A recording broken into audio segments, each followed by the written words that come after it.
এক যুবক এসে বললেন, ইয়া রাসূলুল্লাহ ইযান লি বিযিনা, হে নবী আপনি আমাকে জিনার অনুমতি দিন, জিনার অনুমতি দিন। ফা আকবালাল কওমু আলাইহি ফাজাজারুহু মাহমাহ, সাহাবারা ধমকাতে লাগলো, এই বেয়াদব, লজ্জা শরমের মাথা খেয়ে কি বলো এগুলো তুমি নবীর সামনে, জিনার অনুমতি দাও। ওয়ালা তাকরাবুজ জিনা, আল্লাহ বলেন জিনার কাছেও যেও না, ব্যভিচারের কাছেও যেও না। তুমি নবীর সামনে এসে এই পাপের অনুমতি চাও? রাসূল ইসলাম কিছু বললেন না। একটু পরে যুবককে ডেকে বললেন, আতুহিব্বুহু লিবনাতিক, আচ্ছা তুমি যে জিনার অনুমতি চাইলে তোমার কন্যার সাথে কেউ এরকম আচরণ করুক, এটাকে তুমি পছন্দ করবে? সে বলল, লা ইয়া রাসূলুল্লাহ, কেউই পছন্দ করবে না এটা। আচ্ছা আতুহিব্বুহু লি উম্মিক, তোমার মায়ের সাথে কেউ অপকর্ম করবে, এটা তুমি পছন্দ করবে? লা ইয়া রাসূলুল্লাহ, না।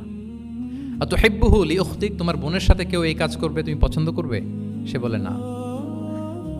ঠিক তখন রাসূল সাল্লাল্লাহু আলাইহি ওয়াসাল্লাম বললেন, তুমি যে এই কাজের অনুমতি চাইলে, যার সাথে তুমি জিনায় লিপ্ত হবে, সে তো কারো না কারো মা, কারো না কারো বোন, কারো না কারো আদরের কন্যা, তাহলে কিভাবে তুমি এটা করতে চাও? যুবক লজ্জিত হয়ে গেল।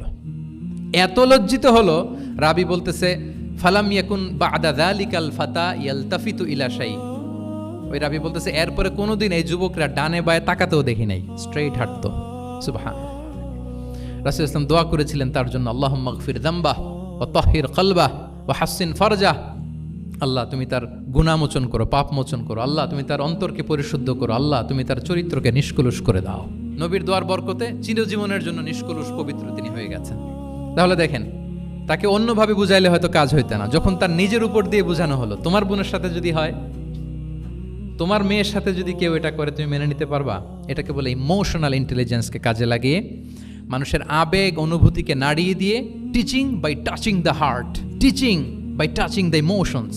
ইমোশনাল ইন্টেলিজেন্স তিনি ইউজ করেছেন শিক্ষাদানের ক্ষেত্রে, অর্থাৎ আবেগ অনুভূতিকে নাড়িয়ে দিয়ে ছাত্রকে ইমোশনাল বানিয়ে তারপরে মেসেজ দেয়া। সুবহানাল্লাহি ওয়া বিহামদিহি।